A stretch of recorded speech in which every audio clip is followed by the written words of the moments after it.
এবং বিজেপি করার পর বিভিন্ন রকমের অপমান এবং লাঞ্ছনা পেয়েছি এবং তাই বিজেপি দল ত্যাগ করে ত্রিপুরা মাথা দলে সামিল হয়েছি।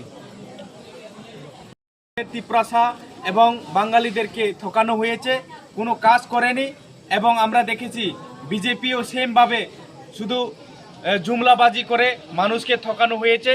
এই কারণে আজকে বুবাগরার পাশে সবাই মানুষ এখনে দ্বারস্থ হচ্ছে এবং বুবাগরার সঙ্গে কাজ করবে বলে তাদের মনের মধ্যে একটা আশা, এবং এই আশা নিয়েই আজকে মহারাজার সঙ্গে যোগদান দিচ্ছেন।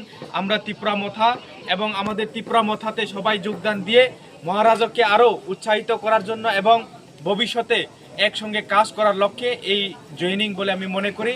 এবং ভবিষ্যতে তারার পাশে আমরা থাকব, সবার পাশে আমরা থাকব। বুবাগরা এটাই চাই, সমস্ত বর্গের মানুষ একসঙ্গে কাজ।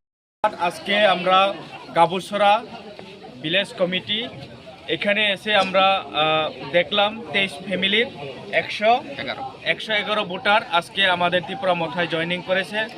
তাদেরকে আমরা বলতে চাই আমাদের মহারাজার যে লক্ষ্য উদ্দেশ্য এটাকে ফুলফিল করার জন্য এবং আমাদের ত্রিপুরা মথাকে আরও স্ট্রং এবং ভবিষ্যতে কাজ করার জন্য এবং ভবিষ্যতে আমাদের এক হয়ে ত্রিপুরাসা এবং বাঙালি যারা সমাজ আছে সবাই মিলে আমরা মহারাজার যে স্বপ্ন এবং 2028-এ আমরা চাই আমাদের যে সমস্ত মানুষ আমরা শান্তিপূর্ণভাবে বসবাস করে এই ত্রিপুরা রাজ্যকে একটা সুন্দর ত্রিপুরা রাজ্য গঠন করার জন্য আজকে এই উদ্যোগ।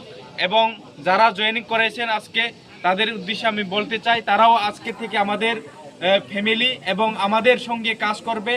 ভবিষ্যতেও আমরা তাদের সঙ্গে কাজ করব, এক হয়ে আমরা এই ত্রিপুরা রাজ্যকে আমরা শান্তিপূর্ণভাবে এই ত্রিপুরা রাজ্যকে আমরা রাখতে চাই।